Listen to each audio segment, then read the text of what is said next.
اعوذ باللہ من الشیطان الرجیم، بسم اللہ الرحمن الرحیم۔ سامعین و ناظرین کو السلام علیکم۔ آج ہم امریکی صدر کے انتخاب کے بارے میں بات کریں گے۔ بائیڈن 78 سال کی عمر میں حلف اٹھائیں گے، اور امید یہی کی جاتی ہے دنیا بھر کے اندر کہ بائیڈن جس طرح خوشگوار لب و لہجے کا مالک ہے اور اچھی صاحب بصیرت بھی ہے، اس کی پشت پر 44 سال کا ایک سیاسی تجربہ ہے، یعنی سیاسی نشیب و فراز سے بطور سینیٹر اس نے زندگی گزاری اور بطور نائب صدر کے امریکی پالیسیوں میں بہتر طور پر کردار ادا کیا، اور اوباما حکومت میں اس کا بڑا فعال کردار تھا۔ اوباما کی مدد کرنے میں بھی اس کا فعال کردار تھا۔ تو اس کی شخصیت کا یہ پہلو کہ جمہوریت پسند ہے، بنیادی حقوق کو پسند کرتا ہے، بنیادی حقوق کا پرچاکر ہے، اور اس کی سوچ جو بنیادی طور پر مذہبی سوچ ہے، یعنی وہ اخلاقیات کے اندر بھی کمال درجے کا بندہ ہوگا، اور اخلاقی سطح پر بھی اپنی ذات کو، اپنی قوم کو بہتر انداز سے آگے بڑھا سکے گا۔ اور ہم یہ ذکر کرتے ہیں کہ پھر پاکستان سے اس کے ساتھ کیا حالات ہوں گے۔ پاکستان کے حالات کے ساتھ ہم یہ نتیجہ اخذ کرتے ہیں کہ مسلمانوں کے بارے میں اس کا رویہ نرم رویہ ہوگا، اور اس نے یہ اعلان کیا ہے کہ مسلمان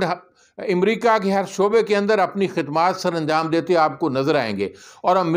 مسلمان ممالک پر امریکہ کے ویزے کی پابندیوں کو بھی کم کیا گیا۔ اور ہم پاکستان کی بات کرتے ہیں کہ پاکستان کے حوالے سے، پاکستان سے کے معاملات سے، پاکستان کی فوجی قیادت سے، سیاسی قیادت سے وہ بخوبی آگاہ اور آشنا ہے۔ پاکستان میں سن 2008 میں اور 2011 کے اندر وہ 2 مرتبہ پاکستان میں آ چکا ہے، یہاں کے معاملات کو سمجھ چکا ہے۔ وہ فورن کمیٹی کا بھی چیئرمین رہا ہے امریکہ کے اندر، تو اسے وہ یہ کروانے کی پوزیشن میں ہے کہ دنیا کے امور کے بارے میں وہ اچھی طرح واقف ہے۔ پاکستان کے بارے میں ہم یہ بات کہتے ہیں کہ امریکہ کی جو پالیسی پاکستان کے اندر ہوگی وہ پہلے سے شاید نرم پالیسی ہو، اور پاکستان کو زیادہ طور پر انڈر پریشر نہیں رکھے گا۔ اور پاکستان جہاں ہم سیاسی جماعتوں کی پاکستان کی بات کرتے ہیں، تو پاکستان پیپلز پارٹی کے بارے میں شاید اس کا معمولی سا ایک نرم رویہ ہو، جس طرح حسین حقانی نے اپنے امریکہ کے اندر رہ کر اپنے تعلقات کو اسٹیبلشمنٹ بڑھایا ہے، وہ شاید پیپلز پارٹی کے لیے کارآمد ہو سکے۔ اور آپ کو پاکستانی تاریخ کا علم ہے کہ میمو گیٹ سکینڈل بھی اس بنیاد پر برپا ہوا تھا کہ امریکہ کے اندر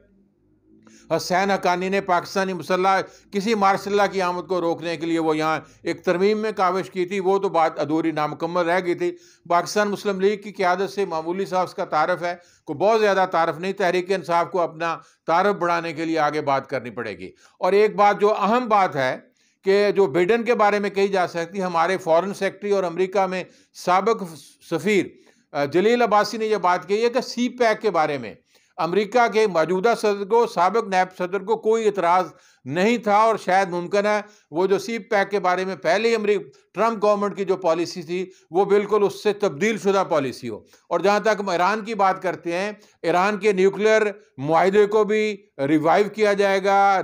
بحال کیا جائے گا، اور ایران پر جو زبانی کلامی بڑی سختی تھی اس کے اندر بھی کمی آئے گی۔ جہاں تک افغانستان کی بات کرتے ہیں، اب ٹرمپ نے دسمبر تک فوجیں نکالنے کا وعدہ کیا تھا، شاید اس میں 2-4 ماہ کی تاخیر ہو جائے۔ اس تاخیر کے سبب سے وہ رسپانسیبل ودرال ہونا چاہیے، لیکن افغانستان کے اندر اپنی کچھ ایسی ایجنسیوں کو وہ برقرار رکھے گا جو روس کو اور چائنا کے بارے میں وہ اپنی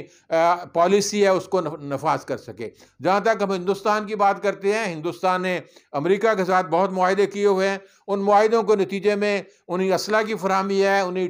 ٹیکنیکل سپورٹ کی فراہمی ہے، انہیں انٹیلیجنس کی فراہمی جو مشترکہ معاہدہ ہے، وہ بھارت کو تو بنیادی طور پر اپنا اولین ترجیح دے گا بھارت کو اس خطے کے اندر، لیکن مودی کے بارے میں اس کے جذبات شدید ہیں، اور بہتر جذبات نہیں ہیں۔ جس طرح مودی ہندوستان کے اندر ہندو توا کی بات کرتا ہے، تو وہ بائیڈن کی جو بنیادی پالیسی ہے بنیادی حقوق کے تحفظ کے لیے، اور پھر رواداری کی جو پالیسی ہے عام انسانوں کے بارے میں، تو شاید مودی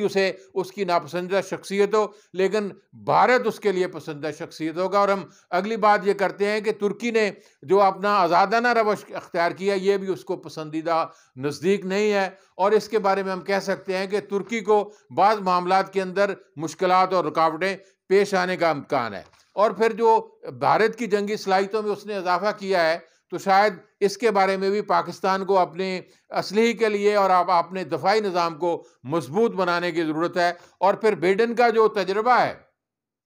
کہ وہ ماحولیات کے بارے میں بڑا کانشیس ہے، امریکہ کے ماحول کو درست کرے گا۔ ہیلتھ کیئر کے بارے میں بھی اس نے بہتر باتیں کی ہیں۔ امریکن جو پہلے ہیلتھ کیئر کے حوالے سے، صحت کے حوالے سے مشکلات کا شکار تھے، بائیڈن کی آمد سے وہ اس کی مشکلات میں کمی آئے گی۔ اور اگلی بات ہم یہ بات کہتے ہیں کہ ماحولیات اور صحت کے اگر حالات درست ہوتے ہیں اور دنیا بھر میں ہلکی سی عدم مداخلت کا وہ اظہار کرتا ہے، تو دنیا کے لیے بائیڈن کا جو تجربہ ہے وہ بہتر تجربہ ہوگا۔ دنیا کے اندر زیادہ پرامن حالات پیش آئیں گے۔ دنیا بھر کے اندر وہ اپنی کارکردگی کو امن کے حوالے سے، بنیادی حقوق کے حوالے سے اور ملک میں جمہوریت کے نفاذ کے لیے اس کا آنا قوموں اور ملکوں کے لیے بہتر ہوگا۔ وآخر دعوانا الحمدللہ رب العالمین۔